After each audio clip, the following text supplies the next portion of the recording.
Selamat pagi bagi kita semua, warga jemaat GKPA dan simpatisan dimanapun berada. Kita jumpa kembali pada hari ke-122 di 2024. Kita telah memasuki bulan baru Mei 2024. Sebelum kita mulai karya kita di bulan ini dan di hari ini, marilah kita mohon hikmat dan bimbingan Tuhan. Kita berdoa. Damai sejahtera Allah yang melampaui segala akal, itulah kiranya yang memelihara hati dan pikiranmu dalam Kristus Yesus Tuhan kita. Amin. Firman Tuhan yang akan kita renungkan pada hari ini tertulis dalam kitab Daniel pasal 3 ayat 3. Daniel 3 ayat 3. Demikian firman Tuhan, saya baca dari Alkitab terjemahan baru 2. Lalu berkumpullah para wakil raja, para penguasa, para bupati, para penasihat negara, para bendahara, para hakim, para ahli hukum, dan semua kepala daerah untuk menghadiri penahbisan patung yang telah didirikan Raja Nebukadnezar itu.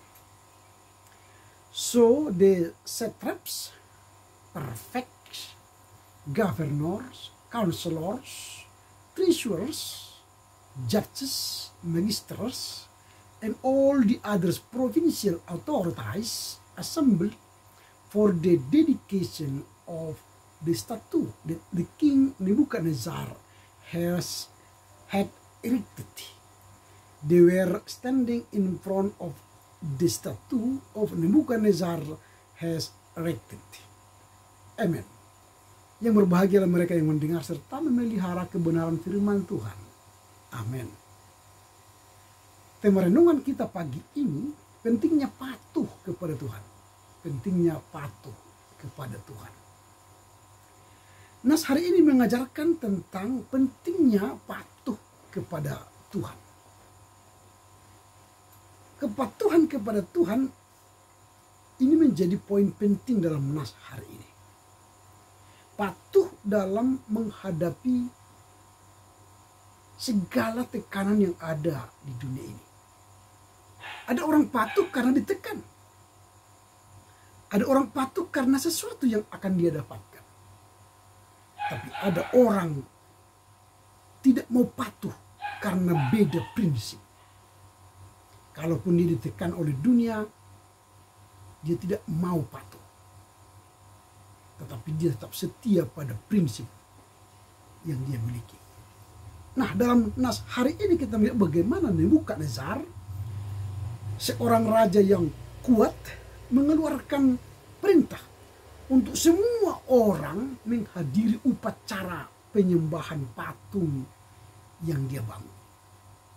Para pejabat dan para pemimpin dari berbagai bidang diundang untuk hadir, dan tekanan sosial yang besar ditempatkan kepada mereka untuk tunduk kepada perintah raja.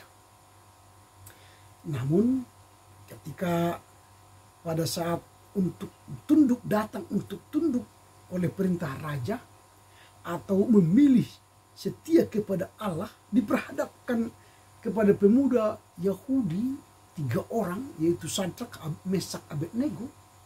Mereka memilih tetap setia kepada iman mereka, tidak mau memilih tunduk kepada patung yang dijadikan Nebukadnezar, tetapi lebih memilih taat dan tunduk kepada Allah Abraham, Ishak, dan Yakub. Mereka menolak menyembah patung yang didirikan oleh tangan Nebukadnezar. Meskipun mereka sadar itu berarti mereka menghadapi konsekuensi yang berat, seperti dijatuhkan ke dalam perapian yang menyala-nyala. Nas hari ini mengajarkan kepada kita pentingnya untuk memilih setia kepada Allah. Bahkan di tengah tekanan yang besar dari dunia sekitar kita. Terkadang kita mungkin diperhadapkan pada situasi di mana norma-norma dunia bertentangan dengan prinsip-prinsip iman kita. Namun seperti yang diajarkan oleh Sadrak, Mesak, dan Abednego, ketika mereka memilih setia kepada Allah, Dia akan menyertai mereka. Artinya Allah akan menyertai mereka. Bahkan di tengah api yang menyala-nyala sekalipun Allah menyertai mereka. Itu konsekuensi ketika kita sembah, kita pilih setia kepadanya dan tidak mau goyang akibat tekanan dunia yang menghimpit kita. Keberanian dan kepatuhan kepada Allah menginspirasi kita sekarang. Apakah kita mau kompromi dengan kebenaran dunia atau bahkan kalah oleh tekanan sosial dan budaya yang mengancam kita. Ini inspirasi bagi kita. Berarti jangan kalah dengan tekanan dunia. Jangan kalah dengan kekuatan dunia. Tetapi tetaplah setia kepada Allah, Abraham, Ishak, dan Yakub.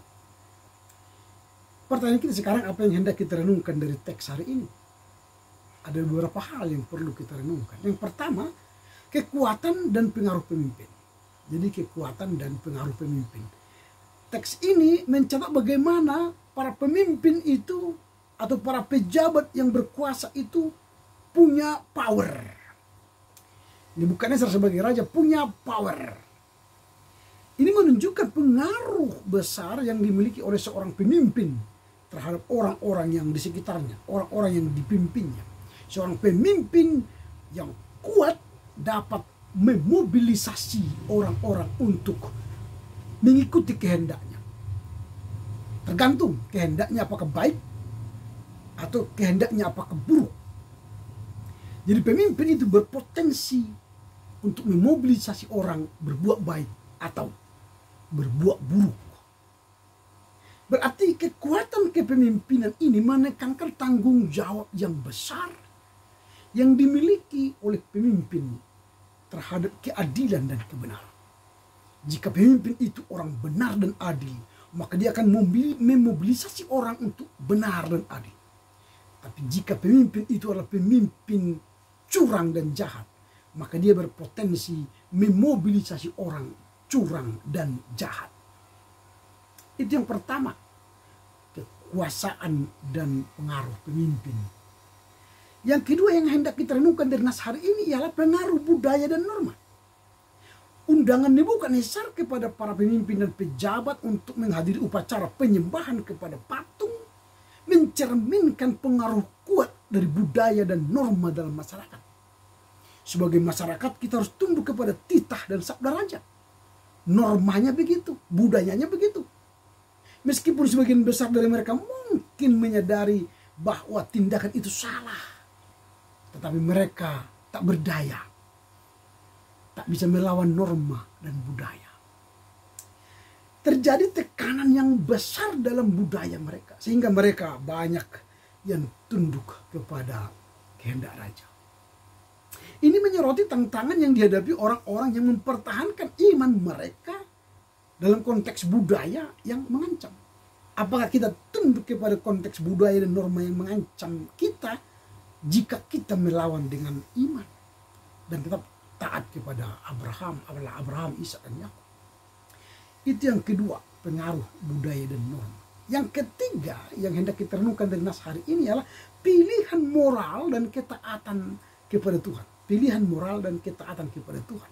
Meskipun semua pemimpin berkumpul untuk menghadiri upacara penyembahan patung, tidak semua dari orang yang hadir itu menundukkan diri kepada perintah Nebukadnezar.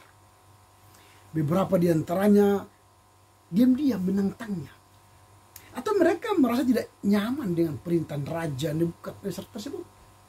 Ini menyoroti pentingnya pilihan moral supaya kita menentukan sikap dan taat kepada Tuhan. Bahkan ketika kita diperhadapkan pada tekanan dan budaya pemimpin itu dan kuasa pemimpin itu, kita harus setia menyatakan iman yang benar. Nah, dalam konteks ini kita sebagai pembaca yang merenungkan teks hari ini, bagaimana kita merespon tekanan budaya dan norma yang bertentangan dengan iman kita. Kita dipanggil untuk tetap setia kepada prinsip-prinsip iman, prinsip-prinsip kebenaran, dan kita harus berpegang teguh pada jalan kebenaran. Jadi apa yang hendak kita renungkan dari nas hari ini, yang pertama kekuatan dan pengaruh dari seorang pemimpin. Jadi kalau kita pemimpin yang baik, kita berpotensi memobilisasi orang berbuat baik.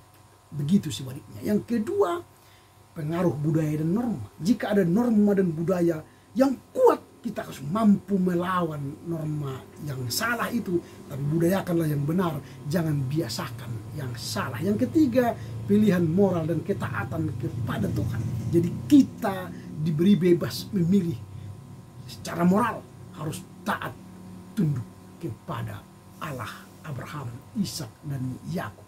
Karena itu dalam menghadapi tekanan budaya dan norma-norma sosial dunia ini, kita harus memiliki keberanian untuk patuh kepada Tuhan.